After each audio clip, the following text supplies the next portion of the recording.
প্রতিদিনই কিন্তু এই ধরনের শত শত বাংলা কথা বলি যে অতীতে কোনো একটি কাজ করতাম, যে কোনো একটি কাজ কি করতাম, মানে অতীতে কোনো একটি কাজে আমি অভ্যস্ত ছিলাম কিন্তু বর্তমানে আর করি না। সেই ক্ষেত্রে কিন্তু খুব সহজে ইংলিশটা বলতে পারবো যদি এই সেন্টেন্সটি ফলো করতে পারি।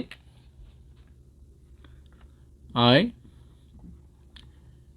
ইউজ টু তারপরে যেই কাজটা করতাম, যেই কাজে আমি অভ্যস্ত ছিলাম তার প্রেজেন্ট রূপটা শুধু এখানে বলবো তাহলেই হয়ে যাবে।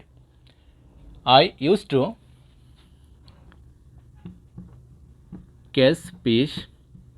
আমি মাছ ধরায় অভ্যস্ত ছিলাম, মানে আমি অতীতে মাছ ধরতাম।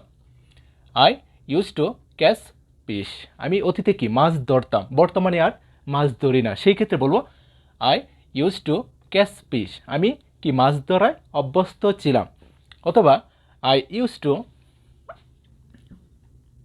Play cricket. আমি ক্রিকেট খেলায় অভ্যস্ত ছিলাম। I use to play cricket. আমি ক্রিকেট খেলায় কি অভ্যস্ত ছিলাম, মানে আমি ক্রিকেট খেলতাম কিন্তু বর্তমানে আর খেলি না। সেই ক্ষেত্রে বলবো আই ইউজ টু এরপরে শুধু ভার্বের প্রেজেন্ট রূপটা ইউজ করবো এখানে, ভার্বের প্রেজেন্ট রূপটা, তাহলে হবে। এই সেন্টেন্সটি যদি ফলো করতে পারি, আজকের পর থেকে এই ধরনের কথা যখনই বলবো যে অতীতে কোনো একটি কাজ করতাম কিন্তু সেই কাজটা কি বর্তমানে আর করি না, তখনই বলবো আই ইউজ টু। তারপর এখানে শুধু ভার্বের প্রেজেন্ট রূপটা বলবো তাহলেই হবে। I use to work hard. আমি কঠোর পরিশ্রমে কি অভ্যস্ত ছিলাম, মানে কঠোর পরিশ্রম করতাম, বর্তমানে আর আমি পরিশ্রম করতে পারি না বা করি না। ওকে, নেক্সট। যখন বলি যে আমি বর্তমানে মাছ ধরায় অভ্যস্ত আছি অথবা ক্রিকেট খেলায় কি অভ্যস্ত আছি, মানে বর্তমানে কোনো একটি কাজ করি, যেই কাজটা কি আমি প্রতিদিনই করি বা প্রায়ই করি, মানে এই কাজটার আমার কাছে কি খুবই পরিচিত। সেই ক্ষেত্রে আই অ্যাম ইউজ টু। ওকে, যখনই বলবো বর্তমানে কোনো একটি কাজে অভ্যস্ত আছি তখন বলবো আই অ্যাম ইউজ টু বলার পরে এখানে ভার্বের হয়েছে কি প্রেজেন্ট রূপ, ক্যাচ, প্লে, এগুলি কি ভার্বের প্রেজেন্ট রূপ। এখন যখন বলবো আই অ্যাম ইউজ টু তখন এদের সাথে আইএনজি যুক্ত করে বলতে হবে, তাহলে হবে। ভার্বের মূল রূপের সাথে আইএনজি যুক্ত করে দিতে হবে, এই বিষয়টা আমাদের মনে রাখতে হবে। এখন যদি বলি যে আমি বর্তমানে মাছ ধরায় কি অভ্যস্ত আছি, মানে বর্তমানে আমি মাছ ধরি, সেই ক্ষেত্রে বলবো I am use to catching fish. আমি বর্তমানে কি মাছ ধরায় অভ্যস্ত আছি, সেই ক্ষেত্রে বলবো I am use to catching fish. অথবা প্লের সাথে আইএনজি যুক্ত করে দিব, playing cricket. Okay, I am use to playing cricket. আমি ক্রিকেট খেলায় কি অভ্যস্ত আছি। ওকে, যেই কাজে অভ্যস্ত আছি, মানে বর্তমানে যেই কাজটা করি তার প্রেজেন্ট রূপের সাথে শুধু আইএনজি যুক্ত করে দিব, এই বিষয়টা আমাদের মনে রাখতে হবে। ওকে, ওয়ার্ক হলে ওয়ার্কিং, প্লে হলে প্লেয়িং, এভাবে বলতে হবে। নেক্সট, যখন বলি যে বর্তমানে কোনো একটি কাজে কি অভ্যস্ত হচ্ছি, মানে আমি এই কাজটা কি করতে অভ্যস্ত নই। যখন বলি যে কোনো একটি কাজ করতে অভ্যস্ত নয়, অভ্যস্ত হচ্ছি ধীরে ধীরে, পরে ঠিক হয়ে যাবে, সেই ক্ষেত্রে বলবো আই গেট ইউজ টু। সেক্ষেত্রে বলবো কি আই গেট ইউজ টু। এখানে হতে পারে is getting, are getting, am getting, এরকম হতে পারে। Okay, I get use to, same আগের মতোই, এখানেও ভার্বের মূল রূপের সাথে আইএনজি যুক্ত করে বলতে হবে। I get use to catching fish. আমি মাছ ধরায় কি অভ্যস্ত হচ্ছে।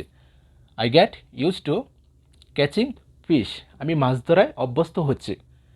I get use to playing cricket. আমি ক্রিকেট খেলায় কি অভ্যস্ত হচ্ছি, ধীরে ধীরে অভ্যস্ত কি হচ্ছি। আই ইউজ টু, আমি অভ্যস্ত ছিলাম। আই এম ইউজ টু, আমি অভ্যস্ত আছি। আই গেট ইউজ টু, আমি অভ্যস্ত হচ্ছি। এই তিনটি সেন্টেন্স যদি ফলো করতে পারি তাহলে আজকের পর থেকে শত শত সেন্টেন্স তৈরি করা সম্ভব।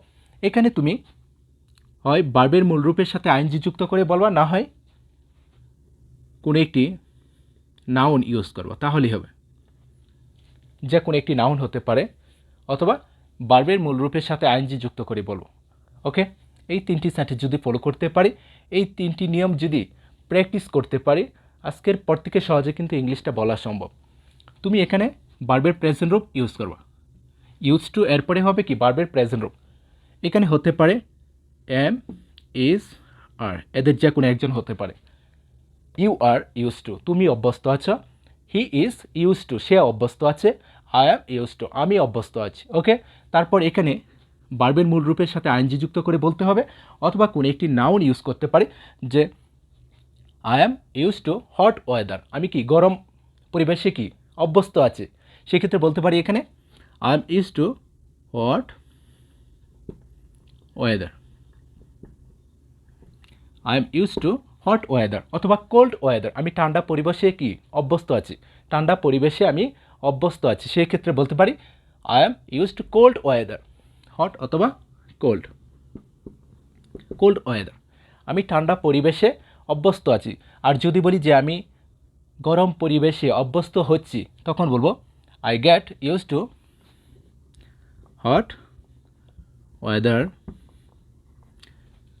অথবা বলতে পারি কোল্ড ওয়েদার, যে আমি গরম পরিবেশে অভ্যস্ত হচ্ছি অথবা ঠান্ডা পরিবেশে কি অভ্যস্ত হচ্ছি। I get use two cold weather, আমি ঠান্ডা পরিবেশে কি অভ্যস্ত হচ্ছি, ধীরে ধীরে কি মানিয়ে নিব। I get use too hot weather, আমি গরম পরিবেশে অভ্যস্ত হচ্ছি। I am use too hot weather, আমি গরম পরিবেশে কি অভ্যস্ত আছি। I am use to cold weather, আমি ঠান্ডা পরিবেশে অভ্যস্ত আছি। কিন্তু আই ইউজ টু এখানে যে কোনো সাবজেক্ট হতে পারে, হি, ইট, যে কোনো সাবজেক্ট সবার সাথে ইউজ টু।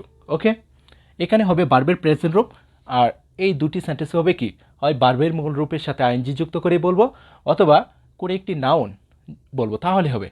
যদি এই ক্লাসটি ভালো লেগে থাকে অবশ্যই একটি লাইক দিয়ে দিও। ওকে, বেস্ট অফ লাক।